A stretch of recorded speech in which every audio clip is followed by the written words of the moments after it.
오늘은 가상 7원 가운데 세 번째 말씀입니다. 이 세 번째 말씀은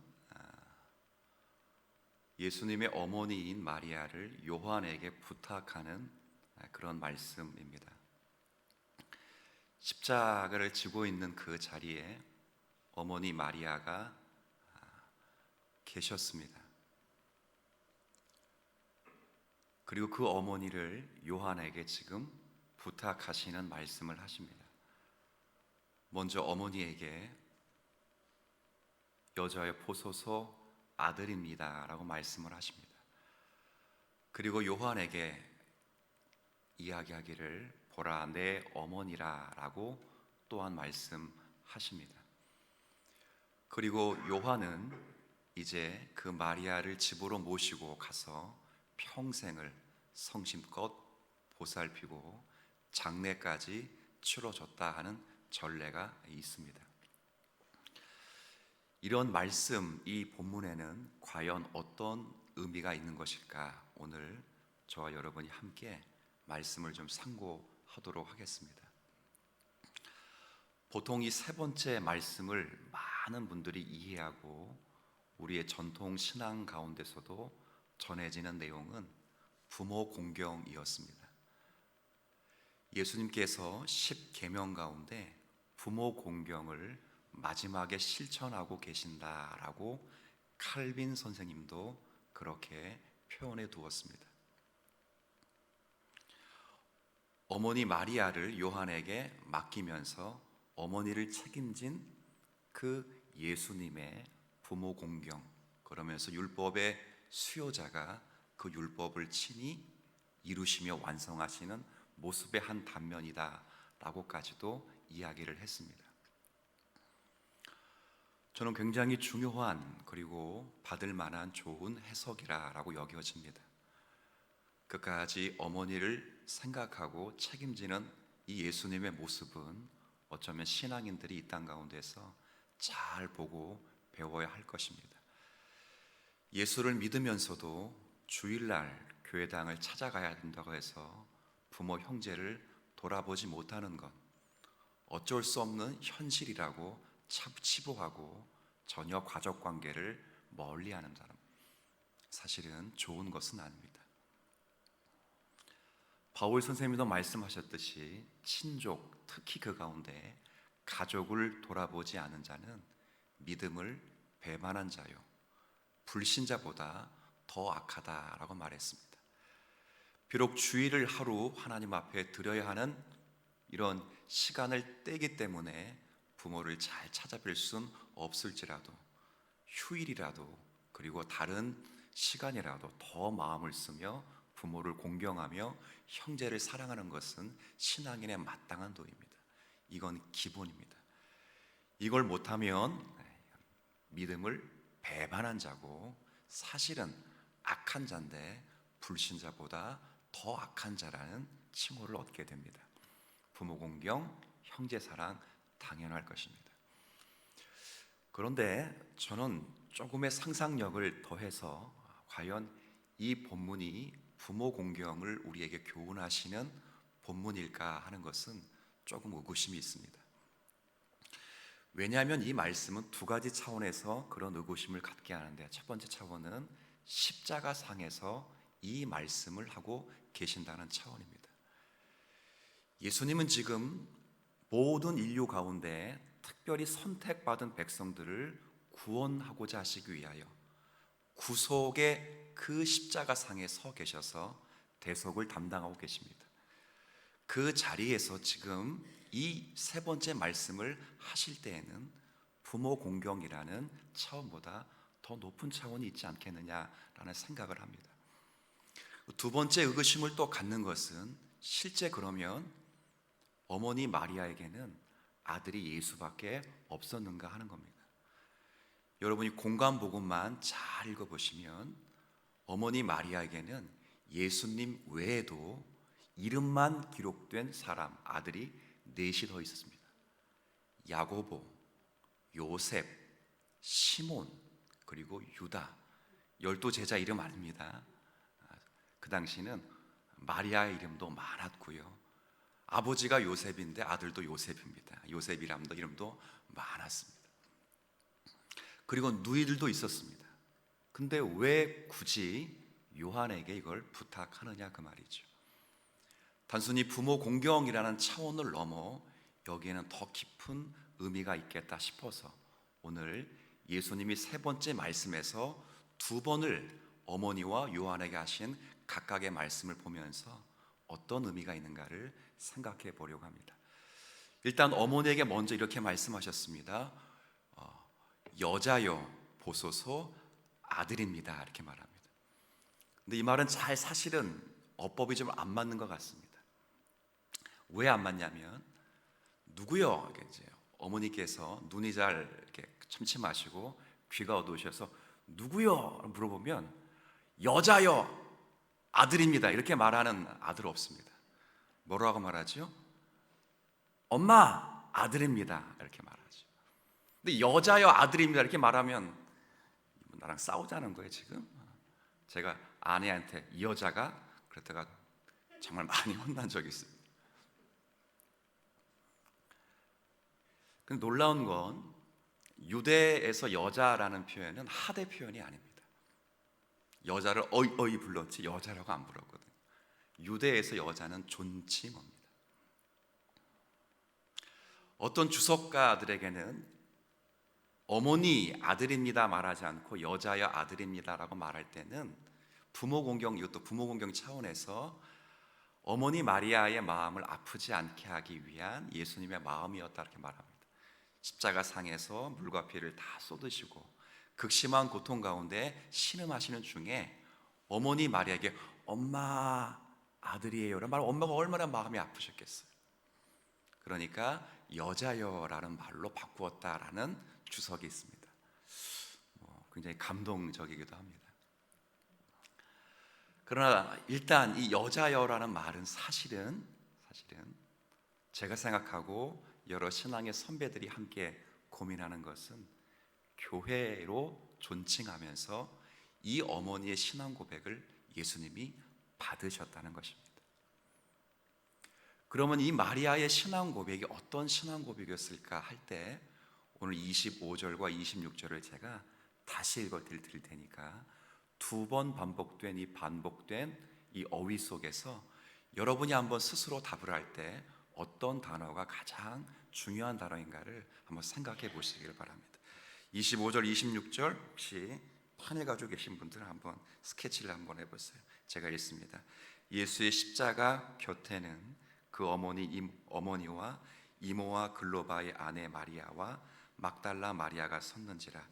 예수께서 자기의 어머니와 사랑하시는 제자가 곁에 서 있는 것을 보시고 자기 어머니께 말씀하시되 여자여 보소서 아들이니라 하시고. 자, 두 절을 읽었습니다. 제가 약간 26절은 악센트를 주고 읽었는데 가장 중요한 단어가 뭘 것 같습니까? 곁에라는 말, 곁에라는 단어입니다. 자, 밑줄 쳤으면 이제 절 보셔도 됩니다. 이 단어가 왜 중요하냐면 지금 곁에 아무도 없습니다.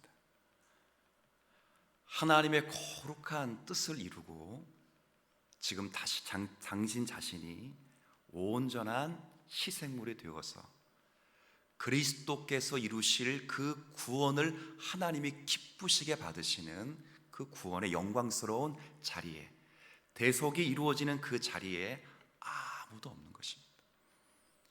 원래 곁에는 많은 사람들이 있었죠. 가장 가깝게는 직계 제자인 12 제자들이 늘 곁에 있으면서 동고동락했습니다.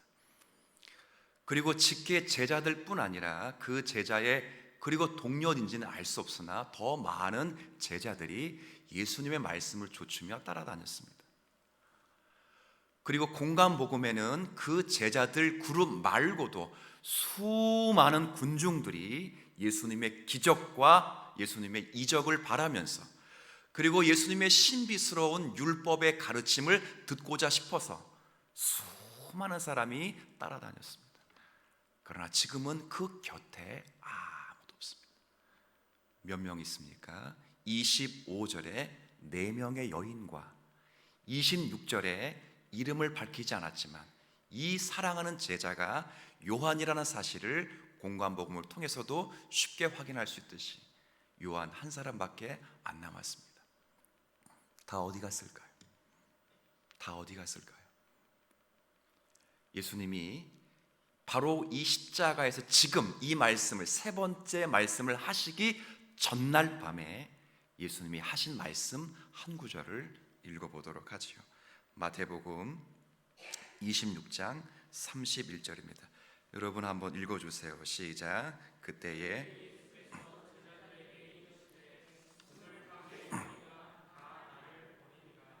기록된 바 내가 목자를 치리니 양의 떼가 흩어지리라 하였느니라. 아멘. 목자를 치면 양이 흩어지는 것처럼 참 목자가 사라지면 다 나를 버리리라. 예수님이 전날 밤에 말씀하신 겁니다. 우리 성경에 제가 빨간 줄 쳐서 다 나를 버리리라 라는 말을 원어로 번역하면, 제가 번역한 것이 아니라 여러 주석을 참고해서 번역해 본 결과 이렇습니다. 오늘 밤 너희가 나로 말미암아 걸려 넘어지리라. 나를 버리리라는 말이 걸려 넘어지리라. 요 걸려 넘어지라는 원 의미는 실망하다라는 뜻입니다. 정이 탁 떨어졌다 그 말입니다. 수없이 예수 곁에 있었던 사람이 예수님이 십자가를 지는 모습을 보고 정이 딱 떨어진 것입니다. 전부 실망한 것입니다.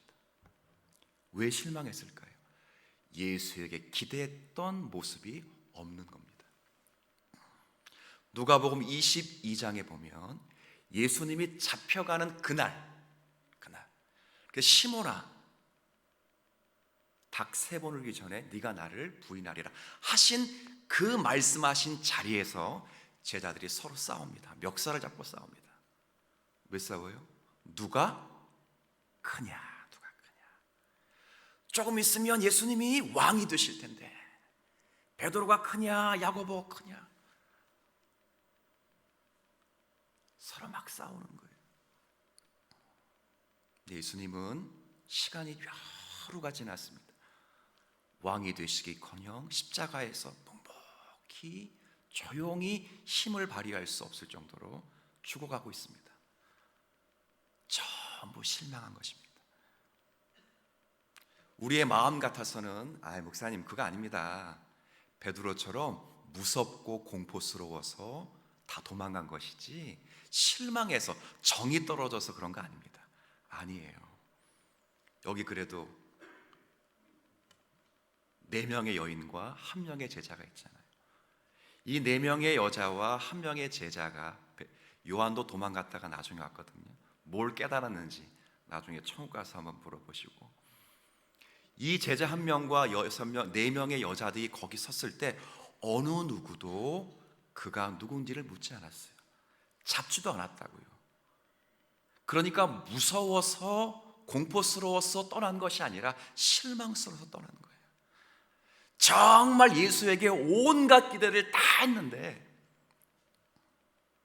자기가 기대하는 모든 게 하나도 없으니 정이 탁 떨어진 거예요. 탁 떨어져.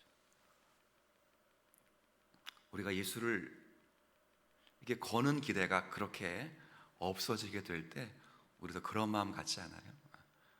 정내미가 툭툭 떨어지고 내가 교회를 왜 다니는지 모르겠어. 그런데 끝까지 그 자리에 있는 성도들이 있는 거예요. 그래서 그 성도를 지칭하여 여자여, 교회를 지칭하는 표현입니다.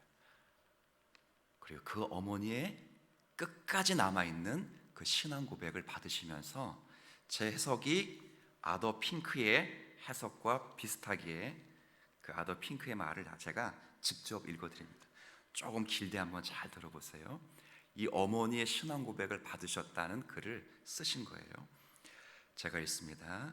군중들은 조롱하고 강도들은 욕지거리를 퍼부으며 대제사장들은 비웃고 군병들은 냉담하며 무정하고 구주는 피를 흘리고 죽어가고 있다. 그리고 그의 어머니가 그 끔찍한 조롱을 보고 있다. 이런 장면을 보고 그녀가 기절했다고 해도 이해할 수 있다. 그런 상황에서 돌아서 버렸다 해도 공감할 수 있다.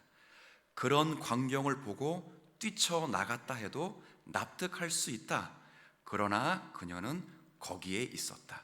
두려움에 위축되지도 않았고 기절하지도 않았으며 슬픔에 겨워 자리에 주저앉지도 않았다. 그녀는 서 있었다. 그녀의 행동이나 태도는 독특하다. 인류의 전 역사 속에서 이와 유사한 경우는 없다. 초월적인 용기이다. 예수님이 십자가 곁에 서 있었다. 놀라운 강인함이다. 슬픔을 억누르고 말없이 서 있었다. 이 모든 것은 마지막 순간을 방해하지 않으려는 주님을 향한 경외 때문이 아니었을까라고 말했습니다. 그 신앙 고백을 받으셨습니다. 끝까지 서 있는 그 여인들의 신앙 고백을 받으시면서 그것이 옳다라고 인정한 것입니다. 예수님의 세 번째 말씀을 통해 제가 여러분에게 말씀드리고 싶은 것은 첫 번째, 두 번째 연갈해서 해석해 봅시다.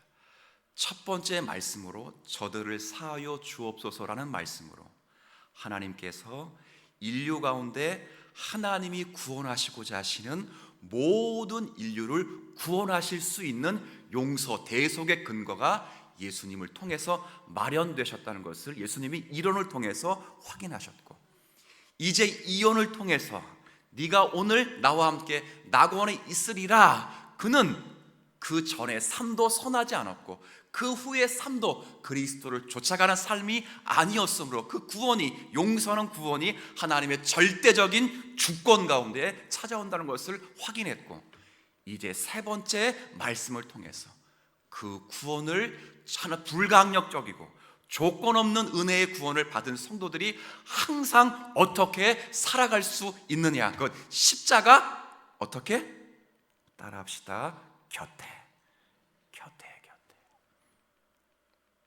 하나님의 구원을 받은 사람들이 살아가는 건 십자가 언저리에, 저 십자가 뒤에, 십자가 저 멀리 바라보고 아니에요. 십자가 곁에 십자가. 고난 속에서도 영광을 감추지 아니하시는 그 모습을 목도하기 위하여 내가 피폐한 고난 속에 찾아올지라도, 내 모습 가운데, 내 신앙의 삶 가운데 어려움이 찾아올지라도 그 어려움 속에서도 하나님의 거룩하신 역사를 이루실 것으로 믿고, 고난 속에서도 함락되지 아니하고 핍박 속에서도 무너지지 아니하고 영광의 눈을 들어 그리스도께서 하실 일을 바라보면서 자기를 부인하고 끝까지 주님을 따라가는 것, 이것이 참된 대속의 은혜를 받은 저와 여러분의 자리임을 믿으셨으면 좋겠습니다. 이게 쉬운 게 아닙니다. 다 떠나갔다고요. 10명의 제자가 다 유다는 뭐 이건 차치하고 10명의 제자가 다 떠나갔어요. 사실 사도 요한도 떠나갔어요. 도망갔다고요. 근데 그 찰나의 순간에 어떤 은혜를 기억했는지는 모르겠지만 따라가는 거예요. 예수처럼 죽을 수 있지만 따라가는 거예요. 죽었어요? 안 죽었지. 어느 누구도 십자가 곁에 있던 예수의 제자에게, 예수를 따랐던 그 4명의 여인에게 사형 선고를 언도하거나 감옥에 갇히거나 그렇게 하지 않았어요. 아무도 방해하지, 주님을 경유하는 그 일을 어느 누구도 방해하지 않았어요. 율법을 가지고 있었던 유대인도 방해하지 못했고 세상의 권력을 가지고 있었던 로마 사람도 그 경외를 방해하지 않았어요. 우리는 이래서, 우리는 저래서, 우리는 저 사람 때문에, 내 환경이, 전혀 그러지 않아요. 우리가 주님을 경유할 수 없는 건 우리가 십자가 어디 없기 때문에? 곁에 없기 때문에. 곁에 십자가를 언저리에 두고 십자가를 저 멀리서 바라보기 때문에 그래요.